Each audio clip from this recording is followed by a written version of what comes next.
class of 1988. We're so pleased to have the parents, relatives, and friends of these young men with us, and I thank you for coming. It seems like just yesterday, these firstclassmen, who were new firstclassmen, were in this beautiful chapel at the first President's Assembly of their senior year. How time does fly. This evening, after a few sad moments, and I hope many, many glad moments, we are here together for this very special service. I imagine I speak for each of them when I say what a great feeling this evening is to me. It has been a tradition at Army Navy Academy that the graduating class designs a flag and then presents that to the Academy at their baccalaureate service. The class flag is then hung here in this beautiful chapel to join the earlier class flags as you see overhead. Would the senior class officers please come forward along with their class advisor, Mr. Cavallo, and present the class of 1988 flag.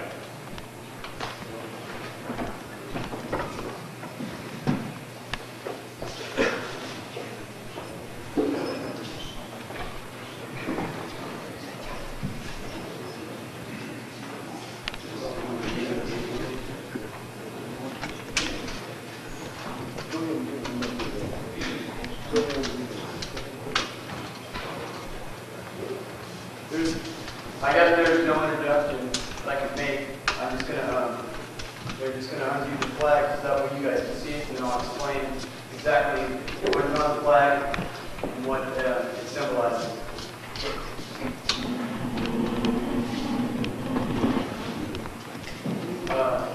Seniors and family, the flag, class of 1988.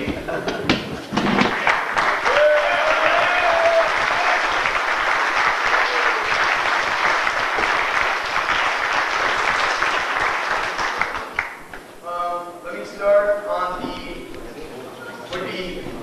left side, your left side there. There's the Olympic symbols. Symbolizing it is the Olympic year. There was the Winter Olympics and there will be the Summer Olympics. And I guess that's all said about that. And on the right side there's the state of California.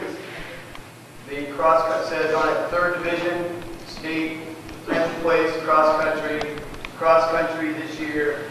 Our varsity team went to state. They made 10th place, which being the first sport team in Army Navy Academy history to make it to state out of any sport, not just cross country. And then on the bottom there, you guys up in the back don't know what that is. That's the academy. You probably think it's a little cartoon or something.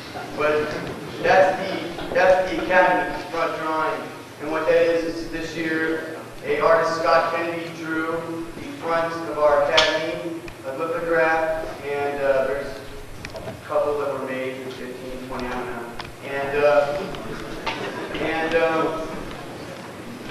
So we have that symbolizing, our home, away from home. And then in the middle there, that big gold thing is the ring. And the ring symbolizes a bond of friendship and tight unity in the senior class. The ring on it also says class of 88, showing that it is our ring. No one else's, so no mistake. And it is only worn by the senior class, so that's a symbol of the first class. And on the top, as you can read, it says class of 88, 1988, and it's a gold outline with white. Thank you.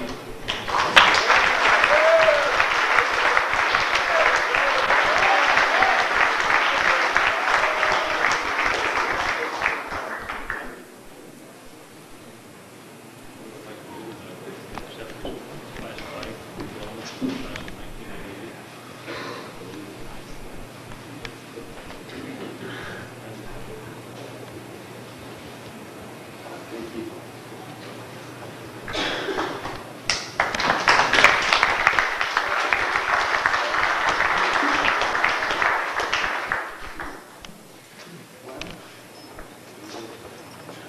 behalf of the Academy's alumni, we'll be pleased to come in and see their flag. And I have witnessed that on many occasions where alumni have returned.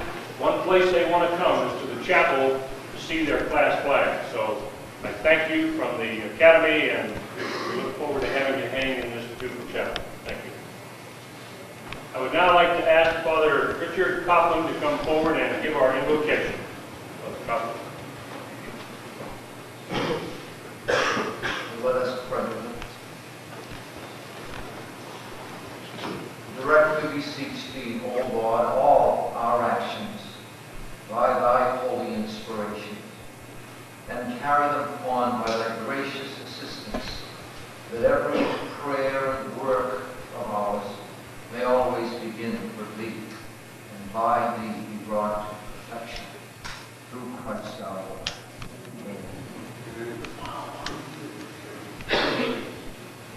Now, if you would please turn in your hymnal to hymn number 437 on page 420.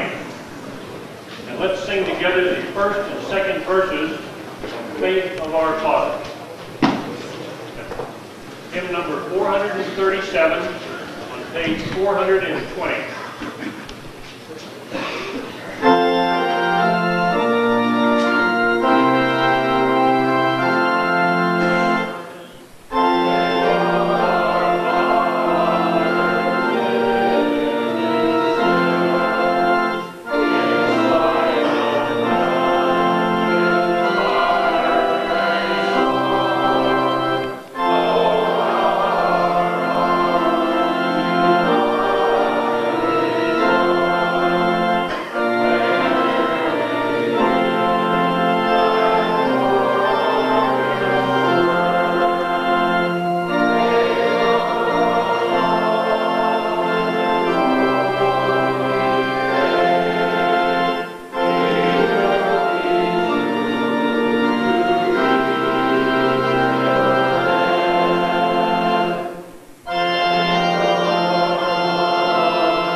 Pleasure of meeting our baccalaureate speaker shortly after I arrived at Army Navy Academy in 1983. A short biography is in your program. However, words alone cannot describe a man who has devoted his entire life to God and helping others. As the program states, one of his most singular accomplishments is his establishment of the All-American Boys Chorus in 1970. Since that organization was started with 10 boys, it has grown to number over 85 with hundreds of alumni. Our speaker has furnished these young men with training in self-discipline, a spirit of responsibility, unselfish cooperation, and personal poise, coupled with the taste of many successes. All of these producing not merely a professionally trained boy singer, but rather a leader who understands the real work that is the road to accomplishment. His work with these young boys parallels the philosophy of this great academy. Therefore, I was so pleased when he accepted to address our graduating seniors. It is indeed a very special honor and pleasure to introduce my friend, Father Richard T. Coughlin. Father Coughlin.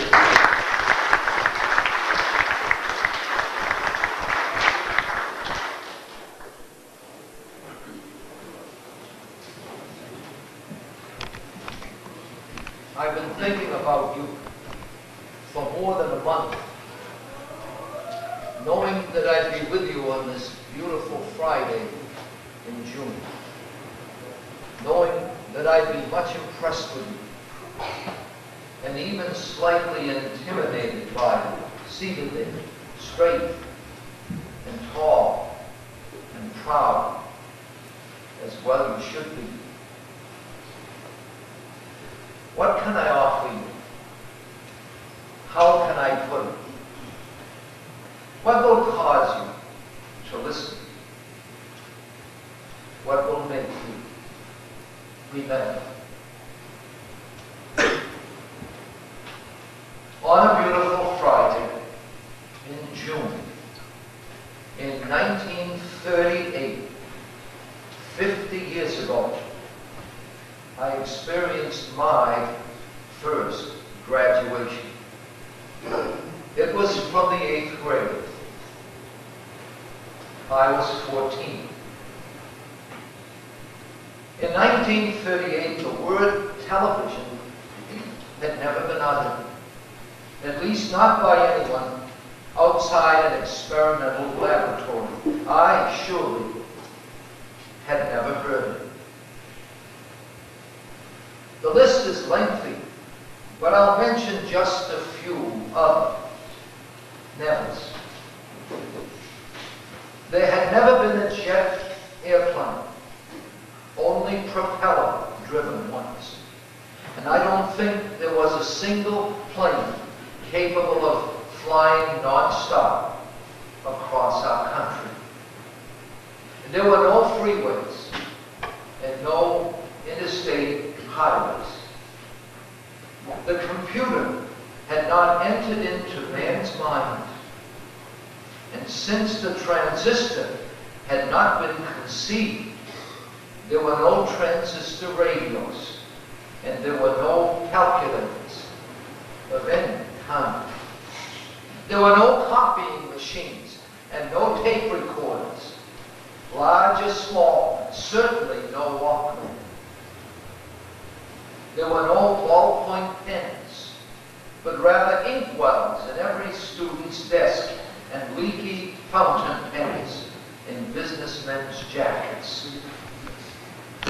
There were no antibiotics, no polio vaccine, no knowledge of cholesterol, no heart surgery, or organ transplants. I mention these to make you optimistic.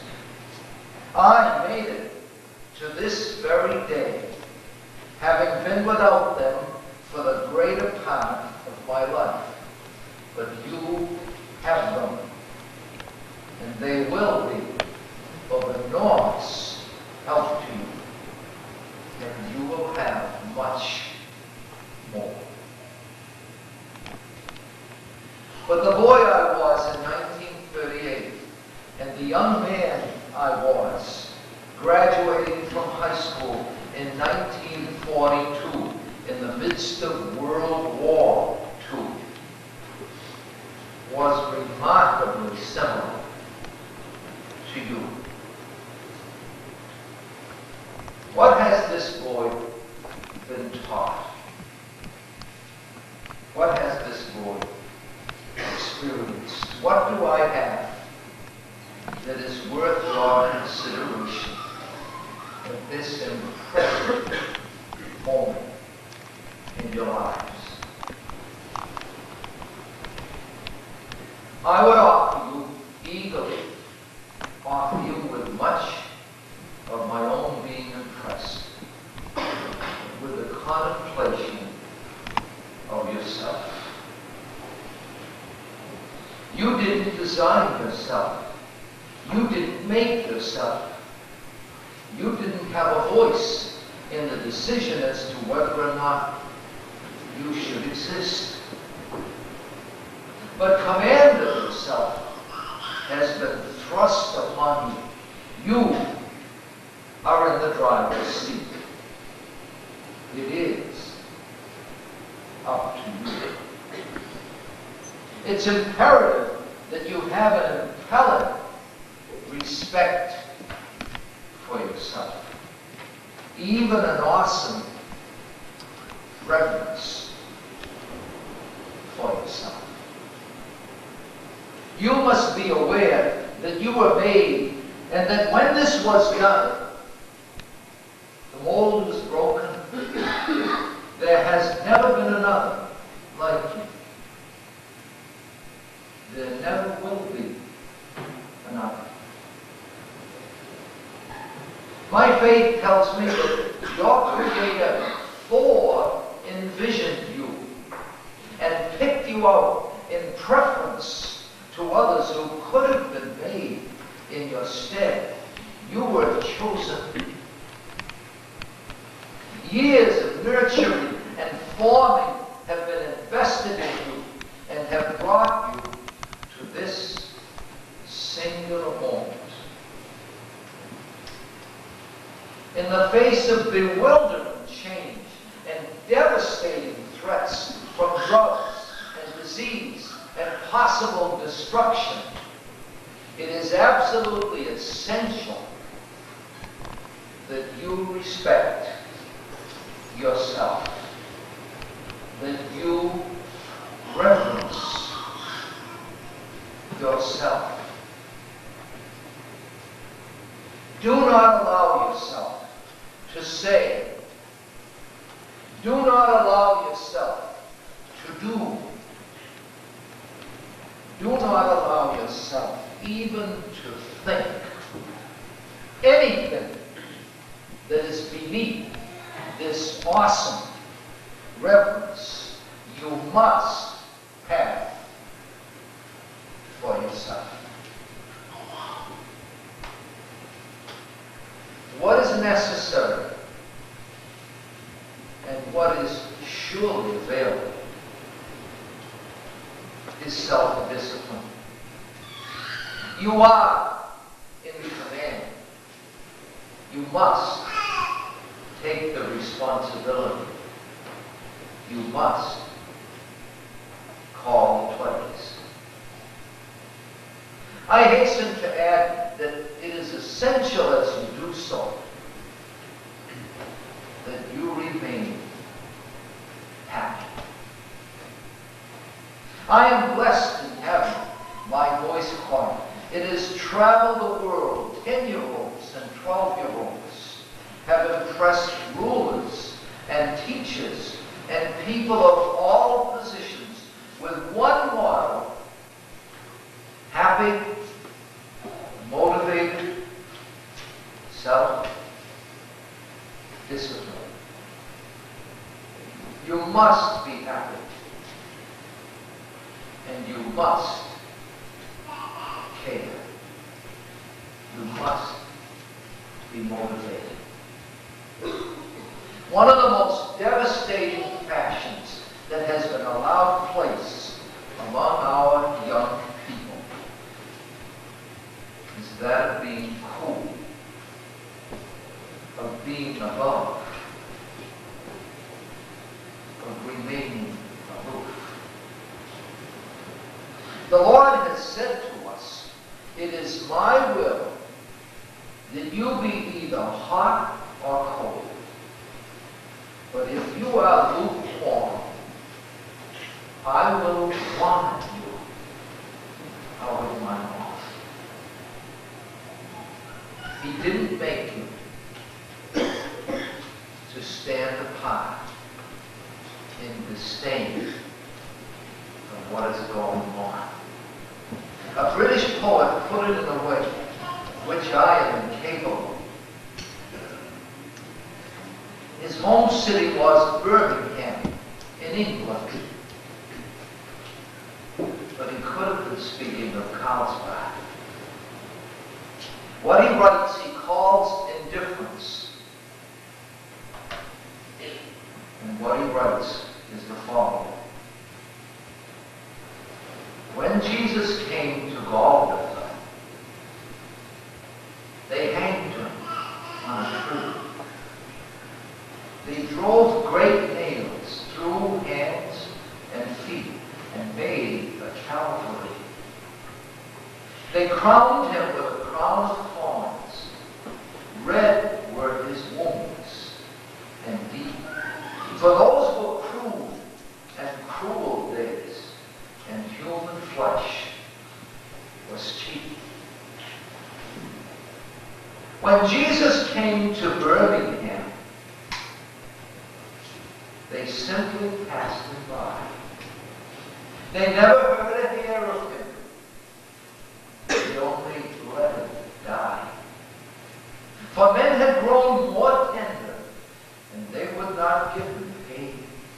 They only just passed down the street and left him in the rain. Still, Jesus cried, "Forgive them, for they know not what they do." And still it rained the winter rain that drenched him through and through.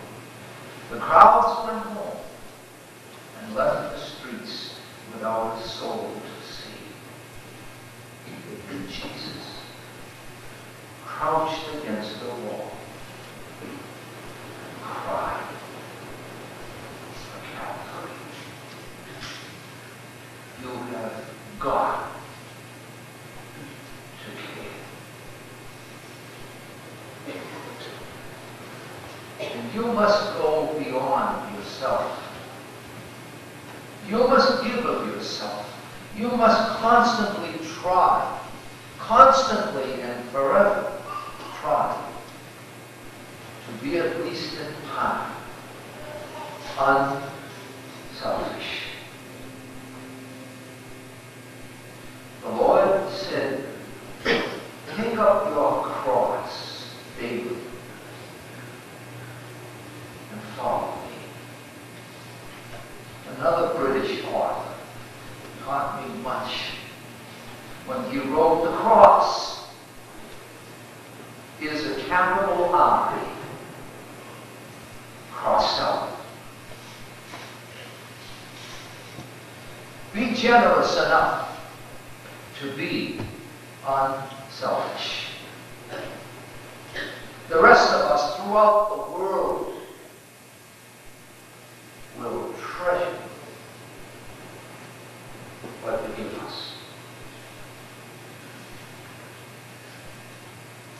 Finally, I would offer that you have a regard and a relish for the people and the things that you find around you. Every day, every ordinary day. That you revel in them, and that you respect them, reverence them, as you pass them on.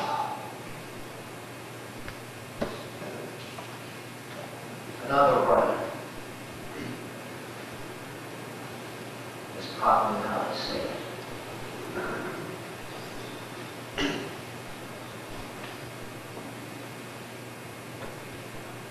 If I had my life to live over, he writes,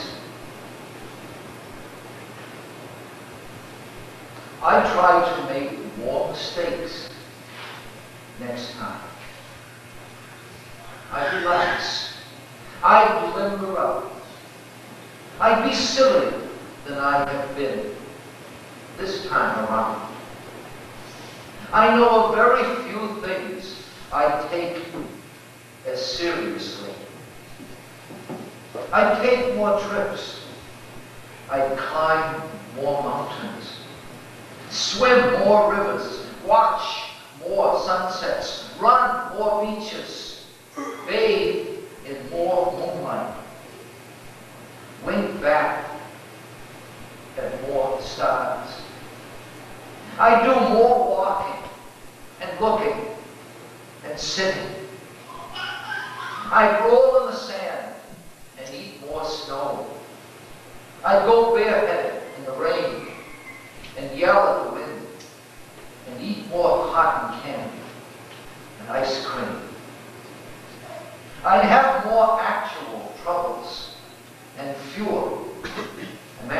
great ones. I'd enjoy moments one after another instead of living so many years ahead each day.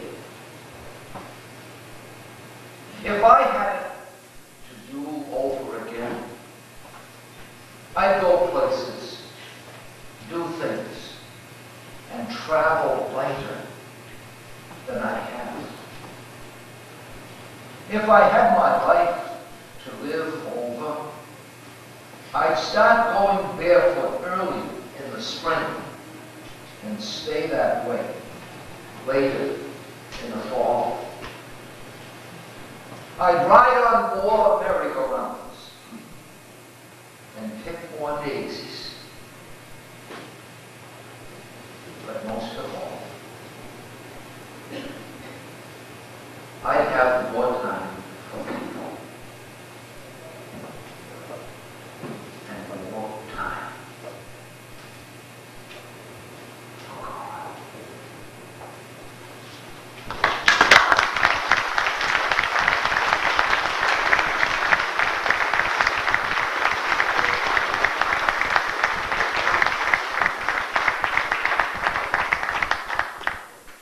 Father Coughlin, thank you very much for that beautiful message and those inspiring words for these young men as they get prepared to leave Army Navy Academy tomorrow. Again, I would like to ask you to turn in your hymnal, please, to hymn number 75 on page number 86. And I'd like to ask you to sing together, please, the verses, the first and second verses of Now Thank We All Our God. That's hymn 75 on page 86.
We ask you, Lord, that as we take our leave, that we realize that it isn't an ending, but rather a beginning.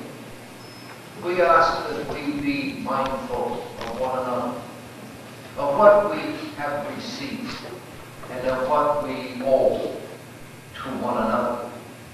We ask that we have the ability to do giving still and enrich one another as we make our way through your word. Amen. Would you please remain in place until the administration, staff, and faculty and the first classmen have departed. I hope you will join us for the graduation parade at 9 o'clock tomorrow morning and the commencement ceremony at 10 o'clock. Thank you for being here this evening.